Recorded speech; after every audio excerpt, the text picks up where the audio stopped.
खुद से जीतने वालों को मेरा सलाम। जब मॉरिस गुडमैन को हॉस्पिटल लाया गया तो डॉक्टर्स उनकी स्थिति देखकर स्तब्ध रह गए। इस इंसान के लंग्स फट गए हैं, पेट की जगह कुछ बचा नहीं, रीढ़ की हड्डी टूट गई है, फिर भी ये किसी तरह जिंदा है। डॉक्टर्स ने रिश्तेदारों से कुछ नहीं कहा, पर वो जानते थे कि गुडमैन का बच पाना असंभव है। लेकिन इन्हीं डॉक्टर्स को आगे पता चलेगा कि ये इंसान किसी और मिट्टी का बना हुआ है। कहानी शुरू होती है 20 साल के मॉरिस गुडमैन से, जो एक समय दिशाहीन नौजवान थे। न कोई पर्पस था, न कुछ करने की इच्छा। वे हजारों नौजवानों की तरह बहुत सारा पैसा तो कमाना चाहते थे, सफल होना चाहते थे, पर पता नहीं कैसे। मॉरिस ने 1 साल के अंदर कॉलेज भी छोड़ दिया। फिर अचानक एक दुकान पर मॉरिस को थिंक एंड ग्रो रिच नाम की किताब दिखी। मॉरिस ने कवर देखकर सोचा कि अगर सोचकर सफल हुआ जा सकता है तो ये किताब मेरे लिए है। इसी भोलेपन में मॉरिस किताब घर ले आए। फिर 2 महीने तक वो किताब टेबल पर धूल खाती रही। फिर एक दिन अचानक मॉरिस इस किताब के पन्ने पलटने लगे। मॉरिस कहते हैं कि किताब के शुरुआती पन्नों में नेपोलियन हिल के एक कोट ने मुझे सम्मोहित कर लिया। आपका मन जो भी कुछ सोच सकता है और विश्वास कर सकता है वो हासिल कर सकता है। Whatever your mind can conceive and believe, it can achieve. Morris कहते हैं ये बेशकीमती शब्द मेरे दिमाग पर छप गए। इससे पहले मैं भटक रहा था, दिशाहीन था, लेकिन इन 3 शब्दों से मैंने नए जीवन की शुरुआत की। फिर मैंने सोचा कि मैं अपने टैलेंट्स का इस्तेमाल कैसे करूं। मैंने तत्काल अंकल को फोन लगाया, उन्होंने मुझे गाइड किया तो मैं इंश्योरेंस एजेंट बन गया। शुरुआत में कुछ आसान नहीं था। मैंने किताब में दिए गए हर प्रिंसिपल को ईमानदारी से अप्लाई करना शुरू किया और अगले 4 सालों में मैं कंपनी के टॉप सेल्समैन में से एक था। 15 साल बाद मॉरिस की अपनी कंपनी थी। वे अपने जीवन से बहुत खुश थे। समुद्र किनारे बंगला, शानदार कारें, बैंक बैलेंस, परिवार, सब कुछ उनके पास था। मॉरिस अब जिंदा दिल और जुनूनी व्यक्ति थे, लगातार खुद को चैलेंज करते। पिछले कई दिनों से वे प्लेन उड़ाना सीख रहे थे। लाइसेंस मिलते ही उन्होंने अपने 35वें जन्मदिन पर सेसना 172 प्लेन खरीदा। ये प्लेन उनके जीवन में नए चैप्टर की शुरुआत करेगा। प्लेन खरीदने के दूसरे दिन ही मॉरिस ने उड़ान भरी, पर लैंडिंग के दौरान प्लेन का इंजन खराब हो गया और हाई वोल्टेज तारों को चीरते हुए जमीन पर क्रैश कर गया। लगभग 20 मिनट बाद गुडमैन को हॉस्पिटल लाया गया। डॉक्टर उनकी हालत देखकर दंग रह गए। असल में गुडमैन प्लेन क्रैश में घायल नहीं हुए थे, वे आश्चर्यजनक रूप से जिंदा थे। उनके दोनों लंग्स और डायफ्राम्स फट चुके थे। पेट के बीच का हिस्सा लगभग गायब हो चुका था। उनकी रीढ़ और गर्दन की हड्डी टूट चुकी थी। उनके वोकल कॉर्ड्स और कंधों की हड्डियां भी टूट चुकी थी। स्थिति इतनी दयनीय थी कि बस उनका शरीर आपस में जुड़ा हुआ था।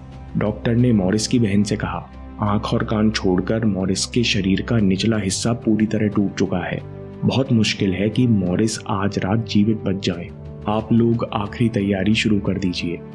उनकी बहन कहती है कि मॉरिस के शरीर की हालत इतनी बुरी थी कि डॉक्टर्स चाहकर भी मॉरिस को ऑपरेशन के लिए बेहोशी का इंजेक्शन नहीं दे पाए। ऑपरेशन पूरे 9 घंटे चला। इन 9 घंटों में मॉरिस को बीच बीच में होश आता और फिर वे दर्द के कारण बेहोश हो जाते। डॉक्टर्स ने प्लास्टिक और तारों से उनके शरीर को सिल दिया। ऑपरेशन के बाद डॉक्टर ने बताया कि अब मॉरिस देख और सुन तो सकते हैं, लेकिन मॉरिस का शरीर कानों से नीचे पैरालाइज्ड रहेगा। पहले 60 seconds, decision to live. Morris कहते हैं कि अगली सुबह जब मुझे होश आया तो इतना ज्यादा दर्द था कि मुझे लग रहा था कि मैं जिंदा कैसे रहूंगा। फिर मैंने सामने घड़ी देखी और खुद से कहा, अब मैं 1 सेकेंड कष्ट सहन करूंगा। 1 मिनट बाद फिर मैंने खुद से कहा, अब मैं 1 और मिनट कष्ट सहन करूंगा। इस तरह जब पहले 5 मिनट गुजरे तब मैंने खुद से कहा कि अगर मैं इस कष्ट को सहन कर सकता हूँ तो मैं ठीक भी हो सकता हूँ। मैंने तभी अपने मन में निश्चय कर लिया कि मैं पूरी तरह ठीक होऊंगा, और इसके बाद मैंने कभी खुद के अंदर ये शक नहीं पलने दिया कि मैं ठीक नहीं हो पाऊंगा। दोस्तों, हम यहाँ से सीख सकते हैं परसिस्टेंस का पहला नियम, इस पल में हार मत मानो। मॉरिस कहते हैं कि जब हम बड़े गोल्स या चुनौतियों के बारे में सोचते हैं तो जीवन बहुत कठिन और मुश्किल लगता है, लेकिन अगर हम गोल को इस पल में ले आए तो इस पल को जीतना बहुत आसान होता है। परसिस्टेंस का दूसरा नियम, शिकायत को टिकने मत दो। गुडमैन कहते हैं कि मैंने कभी शिकायत नहीं की कि मेरे साथ ऐसा क्यों हुआ, बल्कि हॉस्पिटल में मैं नेपोलियन हिल का एक कोट बार बार दोहराता, जिससे मेरे अंतर मन को बहुत सुकून मिलता। हर मुसीबत, हर सफलता, हर दुख अपने साथ समान रूप या उससे बड़ी संभावनाओं के बीज लेकर आता है। मॉरिस कहते हैं कि उस समय मुझे पता नहीं था कि मैं बेहतर कैसे होऊंगा, पर इतना जरूर पता था कि मैं बेहतर हो जाऊंगा। उस स्थिति में कभी एक पल के लिए भी मुझे खुद पर तरस नहीं आया, न मेरे मन में कभी ये ख्याल आया कि शायद मैं पूरी तरह ठीक हो पाऊंगा या नहीं। दोस्तों, इन शब्दों पर गौर कीजिए, क्योंकि ऐसे कुछ ही लोग होते हैं जो गंभीर आपदा में भी खुद पर यकीन कर पाते हैं। परसिस्टेंस की अगली सीख है, पावर पहले से ही मौजूद है। हॉस्पिटल में गुडमैन के कमरे में पूरे समय ऑडियो टेप्स चलते। उनका एक और फेवरेट कोट था कि जब आप लाइट का स्विच चालू करते हैं तो आप बिजली पैदा नहीं करते, शक्ति तो पहले से ही मौजूद है, आप बस उसके बहने के लिए सर्किट पूरा करते हैं। दोस्तों, स्वामी विवेकानंद जी भी यही कहते हैं, all power is with in you, you can do anything and everything. हमें शक्ति कहीं और से हासिल नहीं करनी, सारी शक्ति, सारी बुद्धि हम में पहले से ही मौजूद है। हम कितना भी बड़ा गोल हासिल करने में सक्षम हैं, बस हमें रेजिस्टेंस खत्म करने की जरूरत है, यानी मन में छिपे डाउट्स, शिकायतें और बुरी आदतें हटाते जाना है। पहली जीत। मॉरिस कहते हैं कि मैं वेंटिलेटर पे था, मेरे लंग्स की थैली और पेट की मसल्स तो पहले ही फट चुके थे, खुद से सांस लेना मेरे लिए असंभव था, लेकिन इसके बावजूद मैं खुद से सांस लेने का प्रयास करता। पहले 100, फिर 200 और बाद में लगातार 300 बार सांस लेने का प्रयास करता। इस तरह मॉरिस अकेले चुपचाप घंटों अभ्यास करते रहते।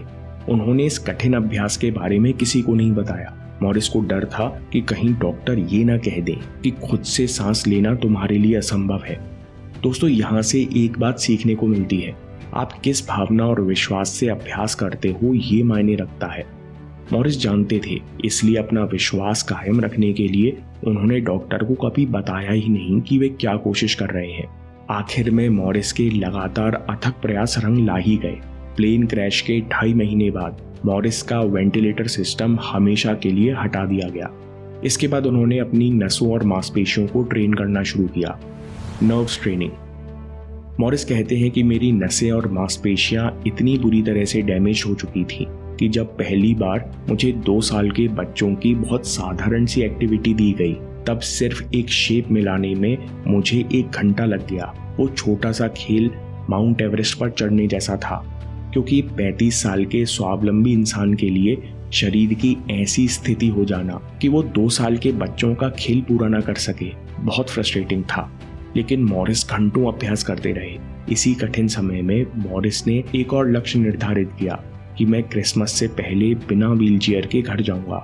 हर गोल की तरह मॉरिस ने इस गोल को भी हासिल किया। वे परिवार और दोस्तों के साथ घर पहुंचे, वो भी क्रिसमस से 1 महीना पहले।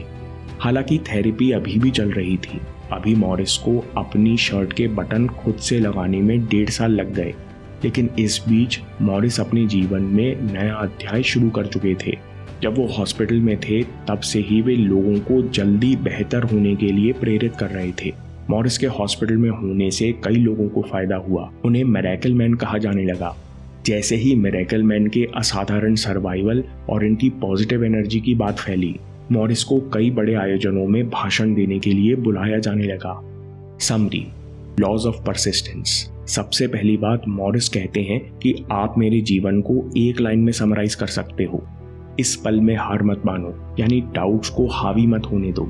जब खुद पर शक होता है कि कैसे होगा, मैं संघर्ष कैसे करूंगा, तो बार बार याद करो, मैं जो भी कुछ सोच सकता हूँ और विश्वास कर सकता हूँ वो हासिल कर सकता हूँ। What ever I can conceive and believe I can achieve. Persistence का दूसरा नियम, शिकायत को टिकने मत दो। आप अकेले नहीं हो, आस्क फॉर गाइडेंस। जब भी आपको लगे कि मैं और आगे नहीं बढ़ सकता, मुझे पता ही नहीं कि ये फेलियर और कष्ट का अंधकार कहाँ खत्म होता है, तो सबसे पहले संघर्ष को धन्यवाद दीजिए। उसके बाद उन 3 लोगों को प्यार भेजिए जिन्होंने आपको दुख दिया, क्योंकि इन्होंने आपको बहुत कुछ सिखाया भी। ऐसा करने से आपका मन हल्का हो जाएगा। फिर अनंत ब्रह्मांड से, ईश्वर से, जिससे आपको अच्छा लगे, उनसे गाइडेंस मांगिए कि आज मुझे कौन से 2 काम करने चाहिए। इससे आपका एटीट्यूड बेहतर होगा। और दिन में आप आगे बढ़ने का या बेहतर होने का कोई ना कोई मौका ढूंढ ही लेंगे। परसिस्टेंस का अगला नियम है कि पावर पहले से ही मौजूद है, डायरेक्ट 100% मेंटल एनर्जी।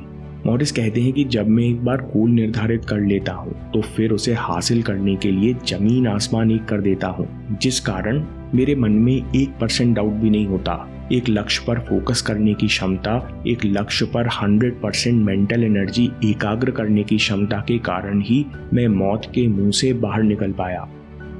दोस्तों, इन प्रिंसिपल्स का उपयोग करो और फेलियर संघर्षों के बावजूद आगे बढ़ते चलो। निश्चित सफलता के लिए मेहनत कैसे करते हैं, स्वामी विवेकानंद के कुछ और पॉइंटर्स हैं। इस वीडियो को अभी देखिए या बाद के लिए सेव कर लीजिए, क्योंकि आपके समय से कोई वीडियो, कोई ऐप, कोई न्यूज़ कीमती नहीं है। मैं काम के किस्से लाता रहूँगा। हिम्मत, हरकत, होशियारी, हम जीतेंगे।